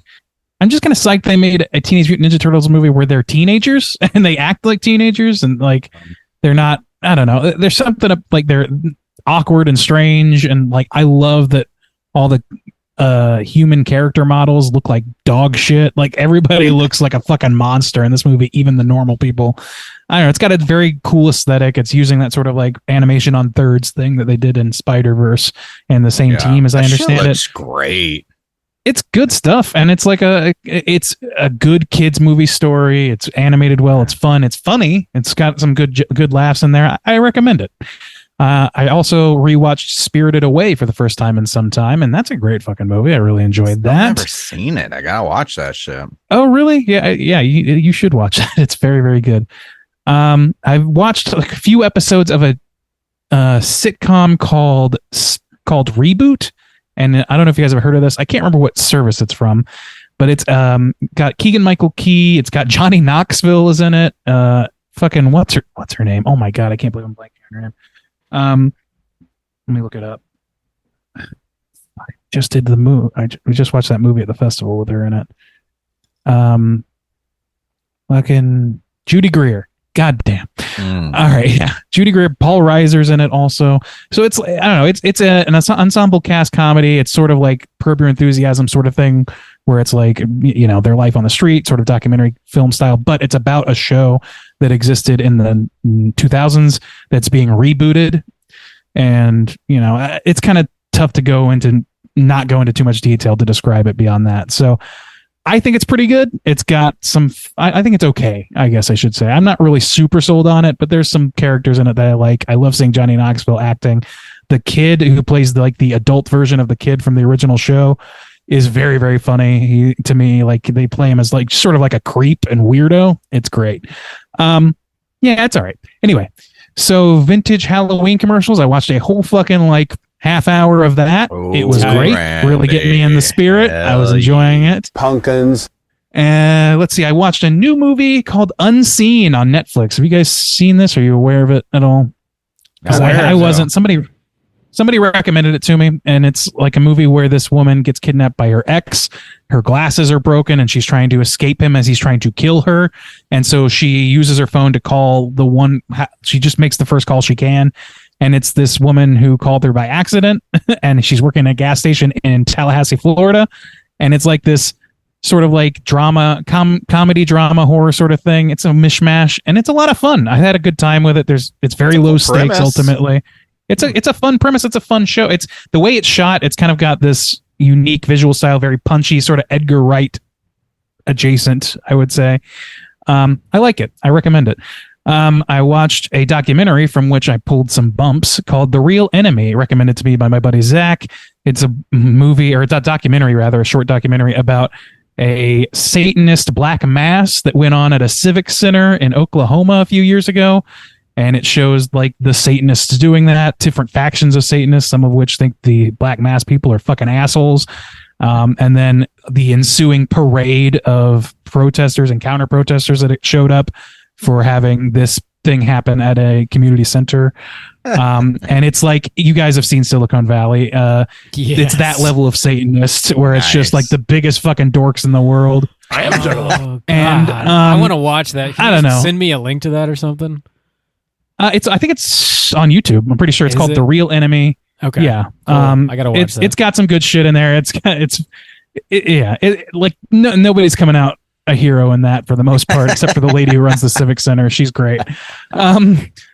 Yeah. Okay. Sorry. You guys want some extra chairs for your Black Mass? They said he's done this twice before and nobody gave a shit. In fact, they only sold 8 tickets through both attempts the first time. This time he sold like 30 or 40, and then there's like hundreds of people outside protesting. Nice. And like there's like Black Israelites and there's Baptists, and there's one lady and her husband are there, and the guy's like, yeah, we believe in freedom of religion, and the lady's like, yeah, but in this case we really don't, because if they do that, it's just fucking people talking out of their heads. That's all it is. Which if you like this show, you'll love that. Anyway, so that's it. And then I did an accidental triple feature last night. Like I was just winding down from work, started watching a movie, and I was watching things on Tubi that are about to be taken off. So I watched Death to Smoochie, which I hadn't seen in years. I really like that movie. It's essentially a fanfic of if Paul Rubens was actually like a really shitty guy and got like arrested and then was replaced by a Barney stand-in, or by Barney, but who's like this like sweet fucking like I don't know how to describe him. Just like a completely sincere dude who just wants to help people, and he gets embroiled in this like film noir sort of thing where the original guy, the Pee-wee stand-in, is played by Robin Williams, and he's fucking fantastic, of course. And he's trying to like destroy the rhino who is Barney, essentially. It's great. It's a lot of fun. It's a little dated. It's got a lot of fucking celebs in it. Catherine Keener, Jon Stewart. I said Robin Williams, Ed. Oh my God. I can't get names today. Look it up. Ed Norton, Harvey Firestein, Danny DeVito. Good shit. It's a good movie. I really love. It honestly, that movie, it reads like early days of Frank Reynolds to me. It's like Frank Reynolds just cut it all together, do a big edit of like the birth of Frank Reynolds. Essentially, like he's Frank Reynolds minus the brain rot, like the deterioration. And then after that, it just auto-played Bubble Boy with Jake Gyllenhaal, which I hadn't seen in years. And that movie, I didn't love that movie as a kid. I remember thinking, this movie's kind of fucked up. And seeing it now, that was when I was fucking like 11 or some shit. This movie is very fucked up. It's pretty, no, it doesn't hold up by today's standards and sensitivities. I'll say that. What? And the reason I continued to watch it is because I had seen Jake Gyllenhaal on that Hot Ones episode recently where he's like, somebody was like, what movie of yours do you think was given an unfair rep? And I think he said this movie. And I'm like, buddy, I think it got the rep it deserves, because there's some very little worth saving in this, except for John Carroll Lynch, who is always a delight.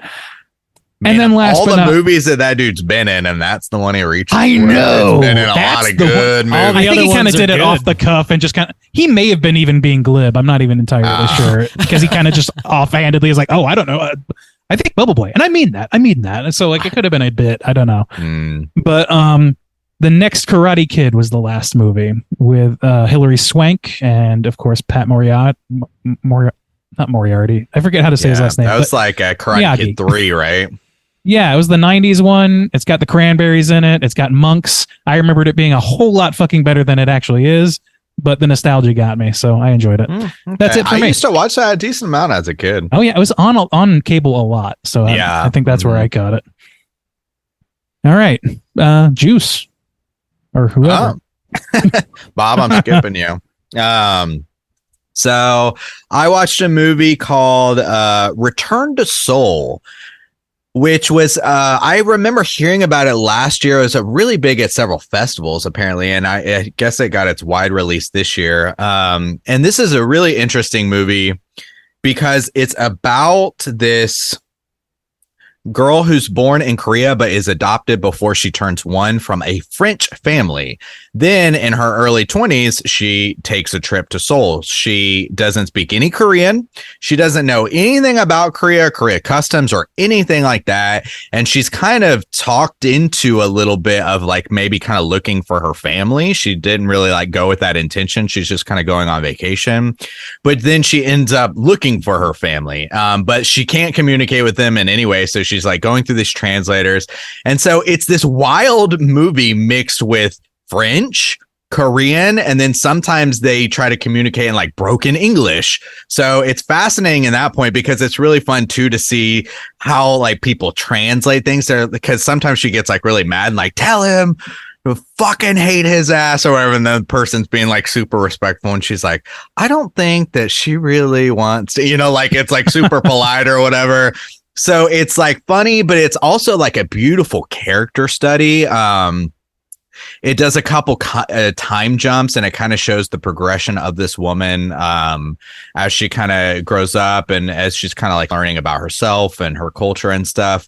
But also it's got like some amazing music drops, some like it's just beautiful cinematography. So just a really interesting movie, and most of it shot in and around Seoul, and then some mostly in Korea. So it was cool. It was a really good movie. I also watched I went on vacation, and in the hotel I was going to throw on and see the one English movie channel, what's on there. A Quiet Place Deuce. Hadn't seen that since we covered it, I believe. And I don't think it was as bad as I mean, it's one of those movies where like when you got to critique it, you got to be like super critical, and a lot of things don't hold up. But just on like it's on TV watch, you're like, yeah, this is a solid watch. Pretty solid. Also on that channel, Captain Phillips, which that movie just like fucking reminded me that company, like well acted movie, interesting story, but just reminded me that companies will not shell out the money for personal protection, but the fucking US government will send 3 naval fucking vessels and snipers and helicopters to save one motherfucker, which, save that guy. That's good for him. But it's just like, fucking pay for some security, you dumb pieces of shit motherfuckers. God damn. Whoa. Who are you calling a cootie queen, you lint liquor? Shots fired. Also on that channel, World War Z. Hadn't seen that since it like came out. Those graphics do not hold up. They look quite janky. Not great.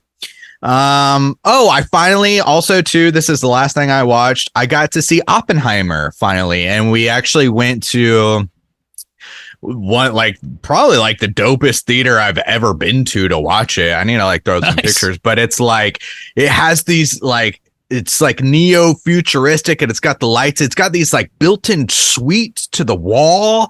They were like with like couches, and you can like lay down and shit. And it was like really fucking cool. It was like Jesus, it was really cool. Yeah.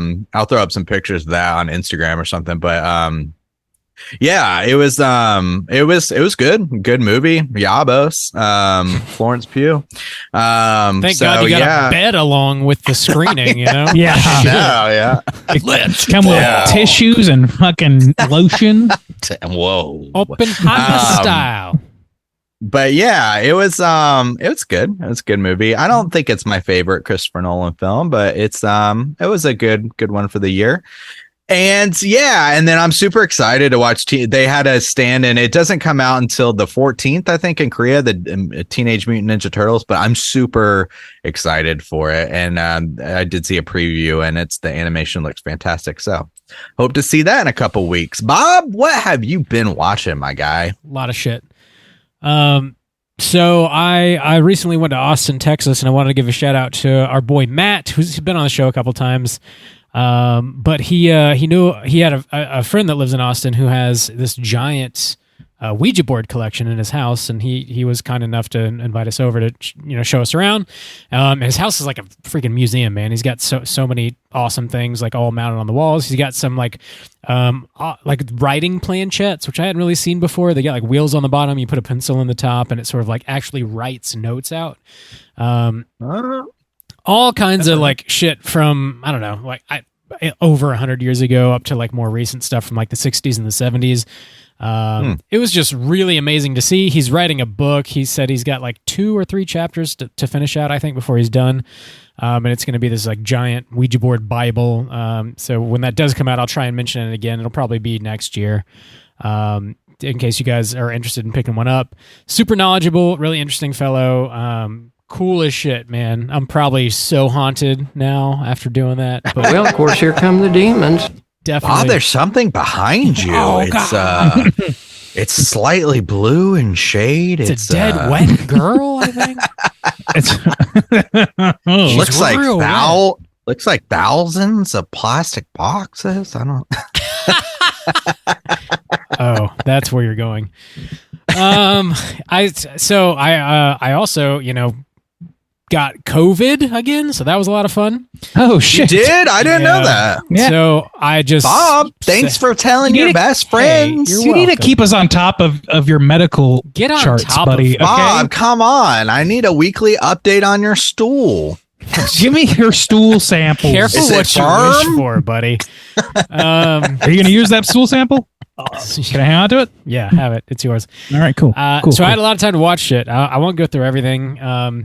I finally watched Huesera, the Bone Woman, which is on Shudder. It's been on Shudder for a while. A Spanish language film. Solid movie. I recommend checking it out for sure. I get that and Hagazusa mixed up in I there get every that a fucking lot, time too. it comes out. I still haven't seen Hagazusa, but Might have to do a mini cast on that, Bob. I could, yeah. Hagazusa. It's a good one. It's worth checking out. Also on Shudder, a new release called Bad Things. I watched that as well. I didn't really care for this one. It's definitely like low budget, but they are like not like exactly 1-to-1 doing The Shining, but they are trying their damnedest to do The Shining. Don't fuck with The Shining. And I just wish they didn't do that. Don't touch me. The Shining is, man, it's tough to. Those are big shoes, kind of leave it alone. It does some stuff original, but I don't know, it's just a little too close for me, I think. I watched Mask of the Red Death with Vincent Price, Roger Corman from the 60s. It was dope. I liked that one quite a bit. I recently, shouts outs to Nicole from Light and Shadow. Sometimes she'll do like episodes on her podcast where she just reads stories. And I listened to her Mask of the Red Death episode, and I was like, damn, I need to watch the movie. So I did. Got me in the mood for it. And yeah, it's great. Vincent Price is great. It's like kind of fucked up. In a good way, though, in a positive way. So if you want to watch some old school Vincent Price, that's a good one.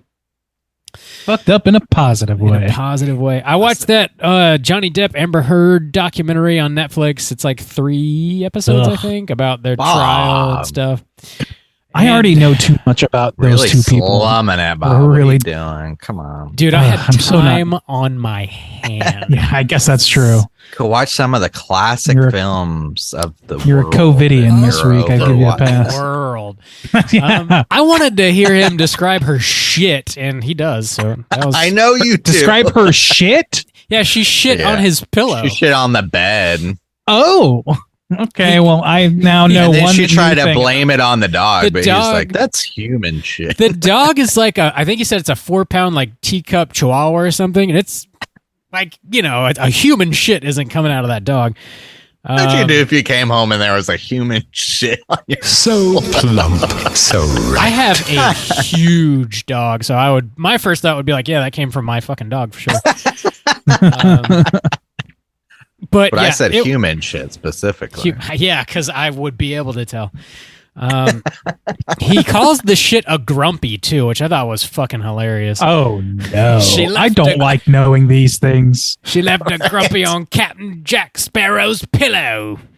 Oh my lord, Bob, stop! It was weird, but that was a spot on death. I'm really good My at God. accents and I impersonations. mostly just meant stop talking about this. You're really trashy. good at Johnny Depp's fake accent. You really nailed that. I watched My Cousin Vinny for the first time in years. I saw that's it. a great one. It was always on as a kid, man, on like TBS or whatever the fuck. So that was like kind of a fun thing to rewatch. It's fucking great.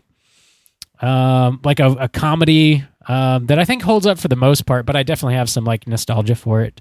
But that was good shit. It's a great movie. I watched a new comedy on Netflix called The Outlaws.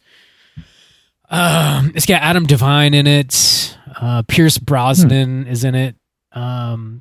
He's getting married to this girl, his fiance, and like Adam Devine has to like meet her parents for the first time.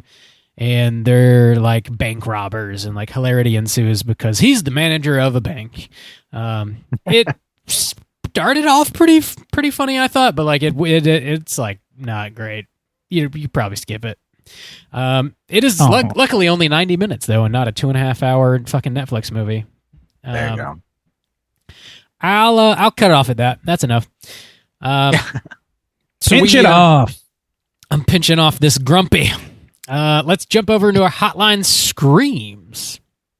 Let's do it. Hotline Scream.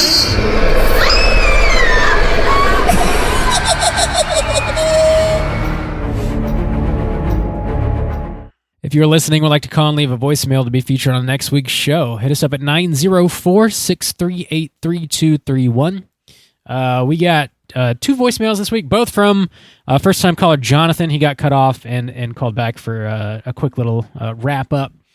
And we're going to hear from Jonathan right now.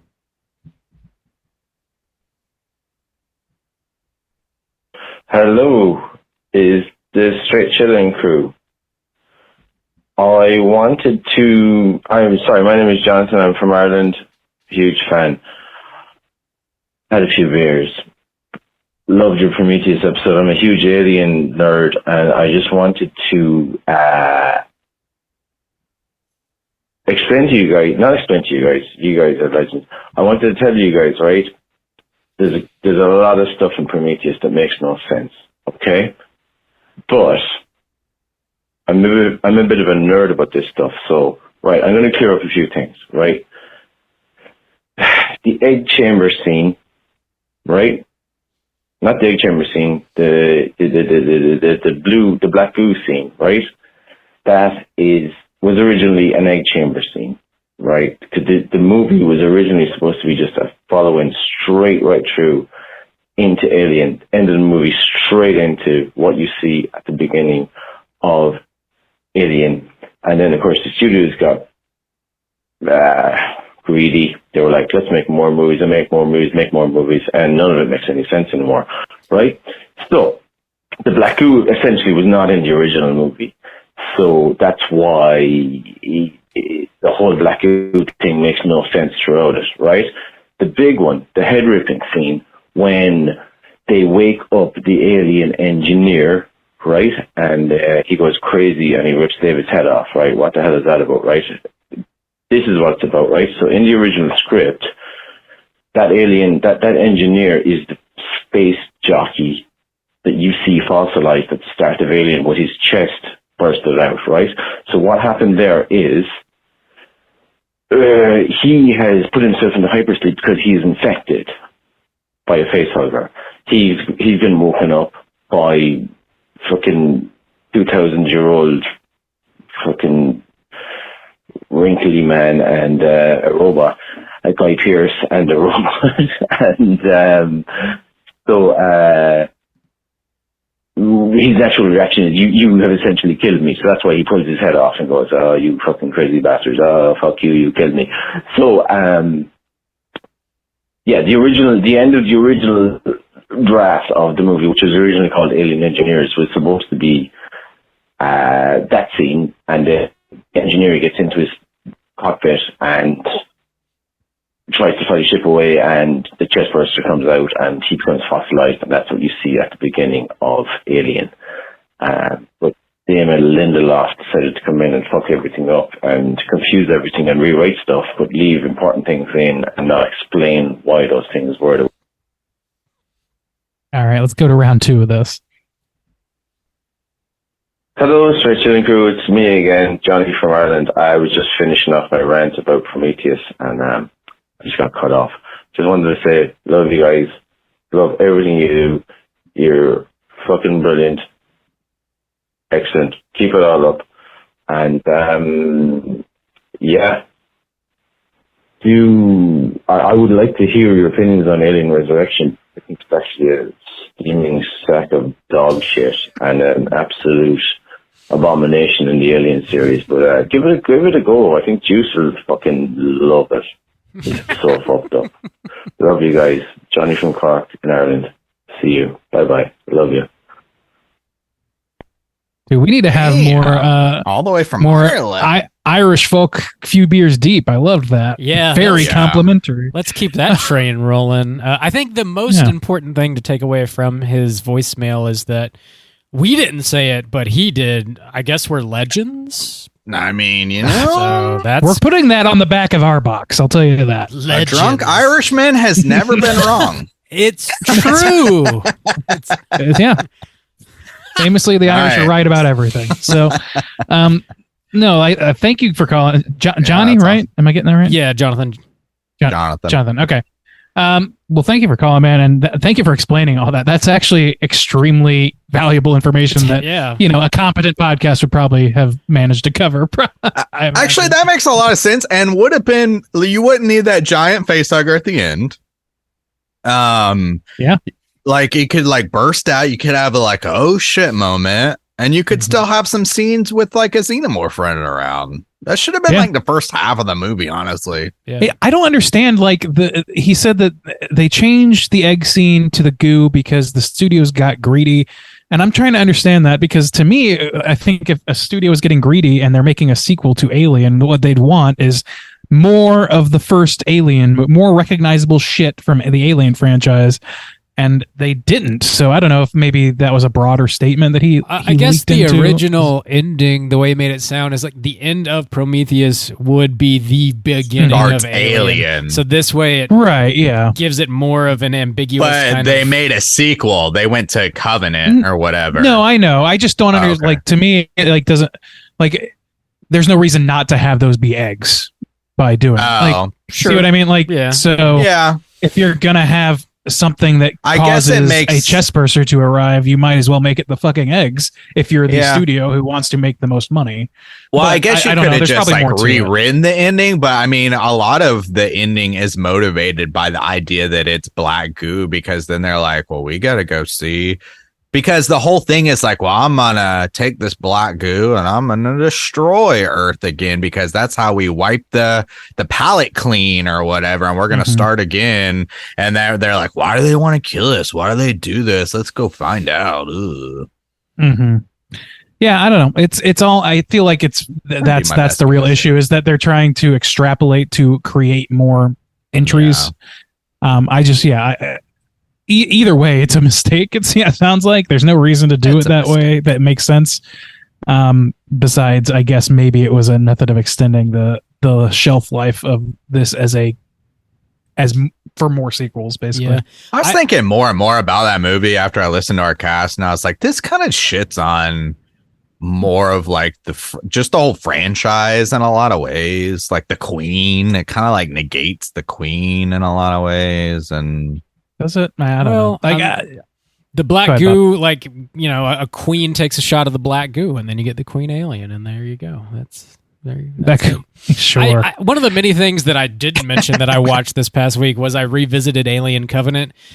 And man, that is just not a good movie. Dude, I remember the only thing I remember about that movie is Cesar desperately trying to defend it. Yeah, I remember that. Good on him, but sure. I just remember him saying like, no, it was like so good. And I was like, dude, I don't think so. No. Yeah, I don't remember anything else about it. I don't either.